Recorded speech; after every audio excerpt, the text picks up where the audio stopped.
সুপ্রিয় শিক্ষার্থীবৃন্দ, আশা করি সকলেই ভালো আছো। গত ক্লাসে আমি মেন্ডেলের দ্বিতীয় সূত্রের ব্যতিক্রম প্রকট অ্যারিস্টিস পড়িয়েছিলাম। তোমাদের খেয়াল আছে কিনা? অ্যারিস্টিস কি সংজ্ঞা বলছিলাম?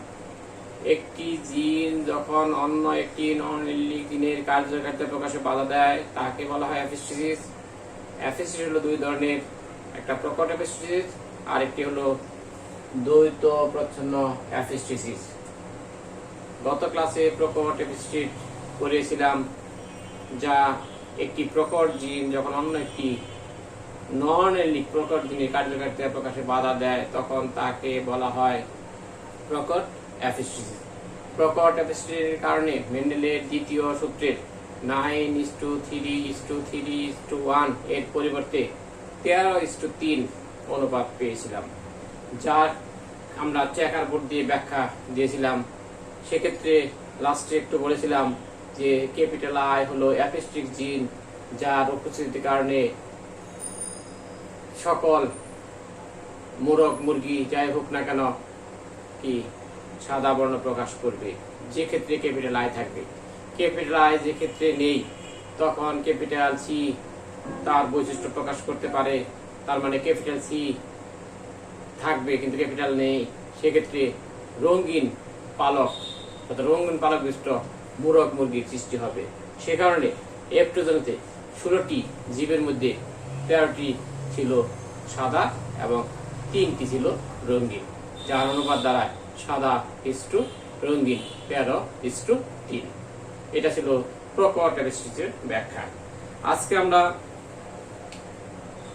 অন্য একটি ব্যতিক্রম, যা দ্বৈত প্রচ্ছন্ন অ্যারিস্টিস তথা দ্বৈত মানে ডুপ্লিকেট রেসিসিভ অ্যারিস্টিস নিয়ে আলোচনা করব। প্রথমে যাব দ্বৈত প্রচ্ছন্ন অ্যারিস্টিস কি বা কাকে বলে। দুটি ভিন্ন লোকাসে অবস্থিত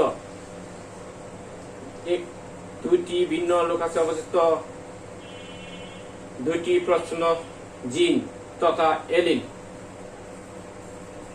পরস্পরের প্রকট এলিলকে বৈশিষ্ট্য প্রকাশে যদি বাধা দেয় তখন তাকে বলা হবে দ্বৈত প্রচ্ছন্ন অ্যারিস্টিস। দুইটি ভিন্ন লোকাসে অবস্থিত দুইটি প্রচ্ছন্ন এলিল তথা জিন যখন পরস্পরের প্রকট এলিলকে বৈশিষ্ট্য প্রকাশে বাধা দেয় তখন তাকে বলা হচ্ছে দ্বৈত প্রচ্ছন্ন অ্যারিস্টিস। দ্বৈত মানে ডুপ্লিকেট রেসিসিভ অ্যারিস্টিস। আমরা পাশে খেয়াল করব, এ একটা ক্রোমোজোম, বি একটা ক্রোমোজোম। ক্রোমোজোমের যে জায়গাতে জিন অবস্থান করে তাকে আমরা জানি লোকাস বলা হয়।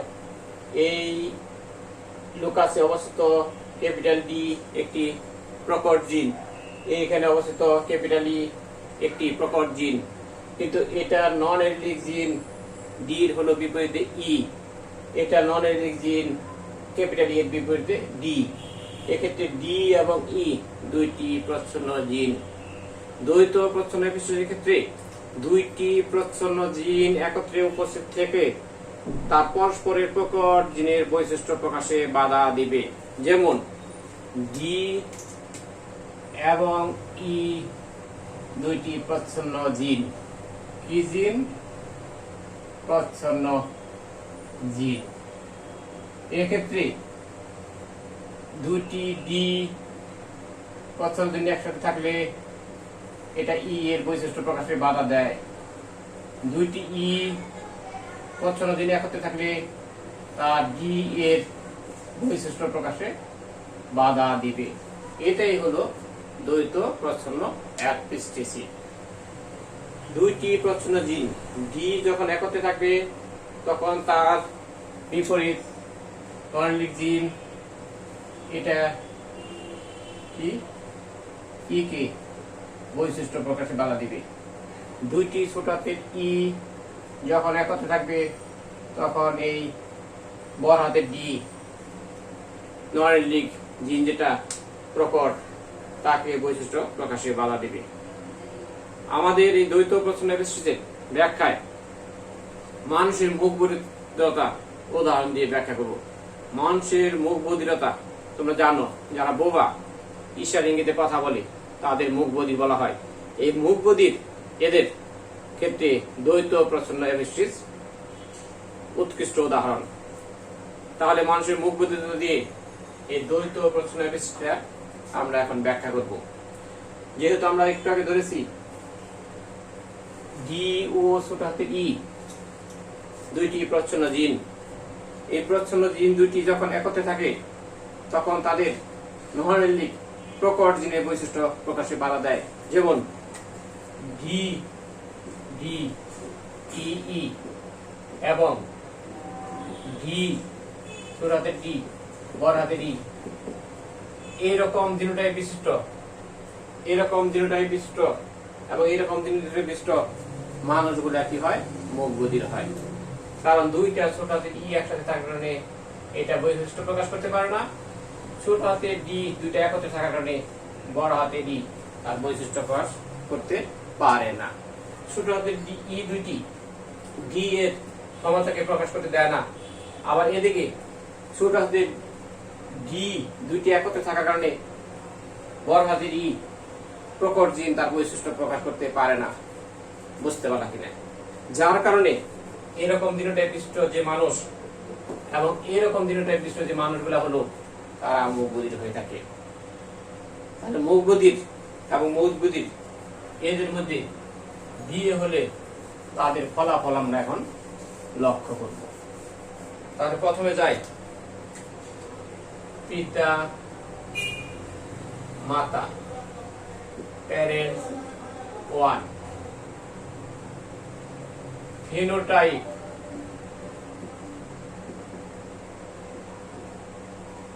ফিনোটাইপ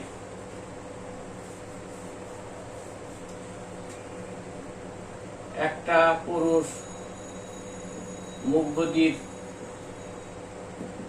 ক্রস একটি স্ত্রী, তিনিও মুখ বধির। তাহলে মুখ বধির মধ্যে আমাদের বিয়ে হলে তাদের ফলাফল আমরা খেয়াল করব। এক্ষেত্রে খেয়াল করো জিনোটাইপ একটাকে আমরা লিখেছিলাম ডি ডি ছোট হাতের ই ছোট হাতের ডি, ডি ডি বড় হাতের ই বড় হাতের ডি।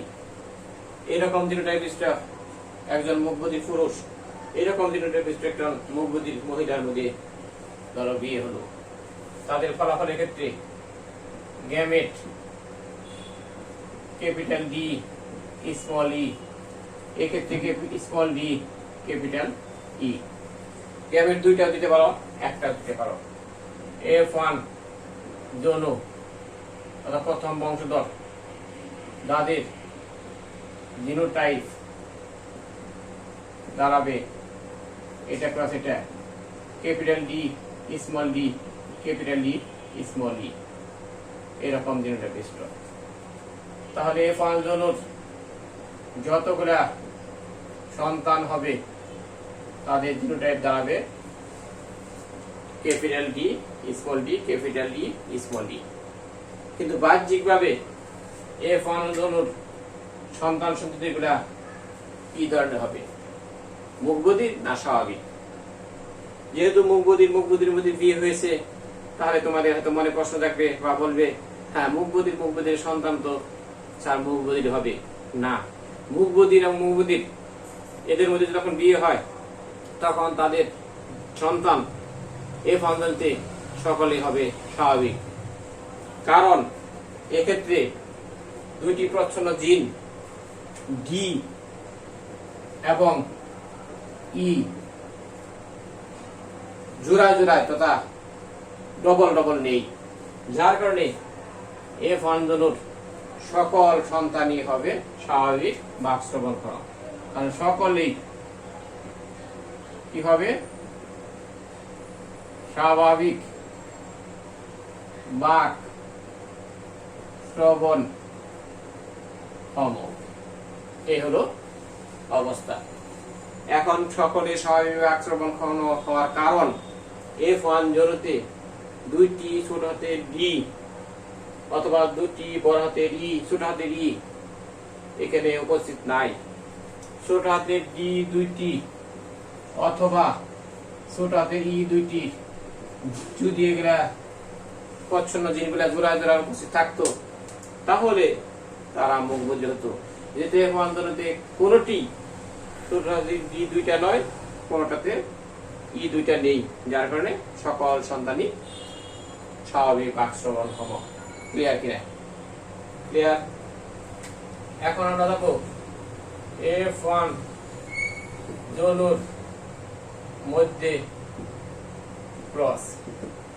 এফ ওয়ান জনু এখন পিতা মাতা হয়ে যাবে, তাহলে এরা হলো পিতা মাতা, প্যারেন্টস টু।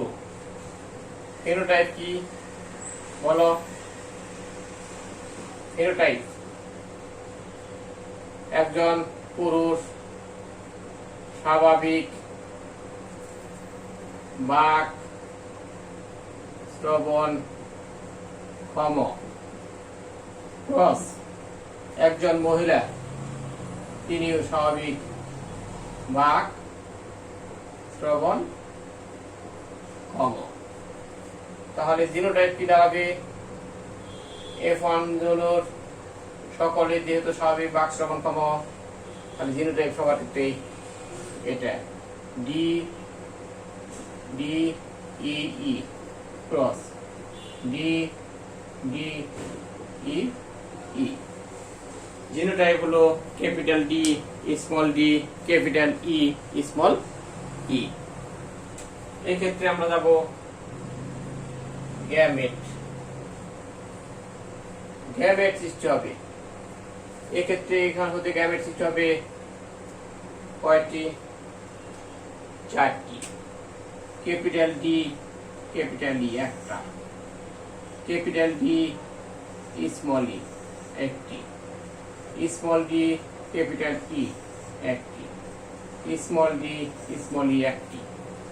এক্ষেত্রে হবে ক্যাপিটাল ডি ক্যাপিটাল ই একটি, capital D small e, small d capital E, small d small e. তাহলে এক্ষেত্রে হলো চারটি গ্যামেট, এদিকে হলো চারটি গ্যামেট। এখন এই গ্যামেট গুলা আমরা কি করব? F2 জনতে চেকার বোর্ডের মাধ্যমে দেখাবো। তাহলে এই গ্যামেট চারটি এবং এই চারটি গ্যামেট সেম, যাকে আমরা কি করব? চেকার বোর্ডের মাধ্যমে এর ফলাফল দেখাবো। তাহলে F2 জনুর ক্রসের ফলাফল আমরা লক্ষ্য করব চেকার বোর্ডে। তাহলে F1 জনুর ক্রসের ফলে কতটি জীব উৎপন্ন হবে? 16টি জীব উৎপন্ন হবে, যা মেন্ডেলের সূত্র অনুসারে তার অনুপাত হওয়ার কথা 9:3:3:1, কিন্তু এক্ষেত্রে আমরা ব্যতিক্রম একটি অনুপাত দেখতে পাবো। তাহলে F2 জনুর ফলাফল আমরা এক্ষেত্রে দেখাবো, যার জন্য একটা কি করতেছি? চেকার বোর্ড অঙ্কন করব। চেকার বোর্ড এক্ষেত্রে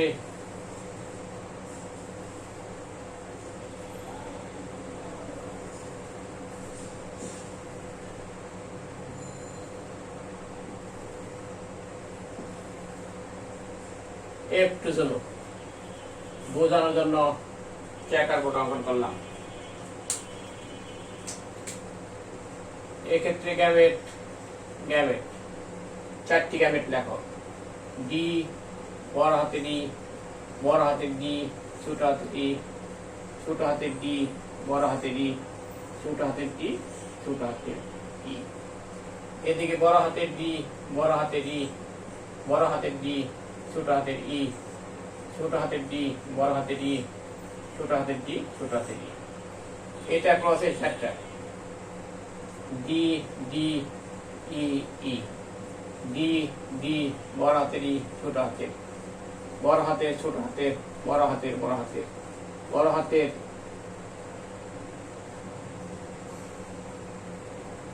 ছোট হাতের, বড় হাতের ছোট হাতের, এটা এদিকে বড় হাতের ডি, বড় হাতের ডি, ছোট হাতের ই, ছোট হাতের ই, বড় হাতের ডি, বড় হাতের ডি, ছোট হাতের ই, ছোট হাতের ই, বড় হাতের ছোট হাতের, বড় হাতের ই এবং ছোট হাতের ই, বড় হাতের ডি, ছোট হাতের ডি, ছোট হাতের ই, ছোট হাতের ই, বড় হাতের ডি, ছোট হাতের ডি, বড় হাতের ডি, বড় হাতের ডি, বড় হাতের ডি, ছোট হাতের ডি, বড় হাতের ছোট হাতের, ছোট হাতের ডি, ছোট হাতের ডি, বড় হাতের ডি, বড় হাতের ডি, ছোট হাতের ডি, ছোট হাতের ডি, বড় হাতের ডি, ছোট হাতের ডি, বড় হাতের ডি, ছোট হাতের ডি, বড় হাতের ডি, ছোট হাতের ডি, ছোট হাতের ডি, ছোট হাতের ডি, ছোট হাতের ডি, বড় হাতের ডি, ছোট হাতের ডি,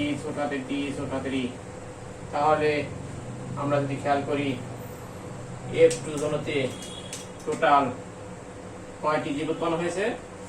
16টি, যার অনুপাত এখন আমরা দেখব কত দাঁড়ায়। এক্ষেত্রে বড় হাতের ডি এবং ছোট হাতের ডি, বড় হাতের ডি এবং বড় হাতের ই যখন ডবল মাত্রায় অথবা সিঙ্গেল মাত্রায় থাকবে তখন সে সন্তানগুলা হবে কি স্বাভাবিক বাকশ্রবণক্ষম। তাহলে স্বাভাবিক বাকশ্রবণক্ষম হবে কারা? যাদের ক্ষেত্রে বড় হাতের ডি অথবা বড় হাতের ই থাকবে, সেটা একক মাত্রায় থাকুক আর দ্বি মাত্রায় থাকুক, তাহলে এরা স্বাভাবিক স্বাভাবিক স্বাভাবিক স্বাভাবিক স্বাভাবিক স্বাভাবিক স্বাভাবিক বাকশ্রবণক্ষম, স্বাভাবিক বাকশ্রবণক্ষম, স্বাভাবিক বাকশ্রবণক্ষম দাঁড়াচ্ছে। তাহলে এক্ষেত্রে 16টি জীবের মধ্যে খেয়াল করো 1টি 2টি 3টি 4টি 5টি 6টি 7 8 9, তাহলে 9টি সন্তান হবে কি স্বাভাবিক বাকশ্রবণক্ষম। কিন্তু বড় হাতের ডি, ছোট হাতের বড় হাতের ই থাকতে পারে, কিন্তু যাদের ক্ষেত্রে দুইটা ছোট হাতের ই একসাথে আছে অথবা দুইটি ছোট হাতের ডি প্রচলিত একত্রে আছে, সেক্ষেত্রে সন্তানগুলো হবে কি মুখ বধির।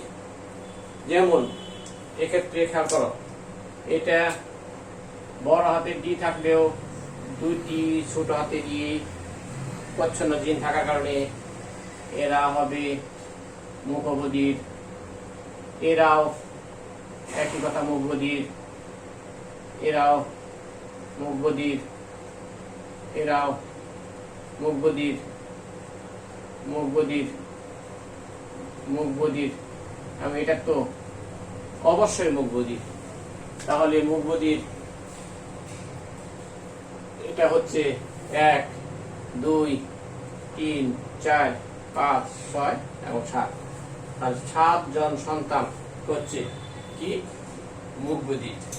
তাহলে এক্ষেত্রে বড় হাতের ডি থাকুক কিন্তু ছোট হাতের ই থাকবে, ছোট হাতের ই থাকবে ডি, বড় হাতের ই থাকুক অথবা ছোট হাতের ডি, ছোট হাতের ডি, ছোট হাতের ই, এইরকম জিনোটাইপ বিশিষ্ট যে সন্তানগুলা তারা সবাই হবে কি মুখ বধির।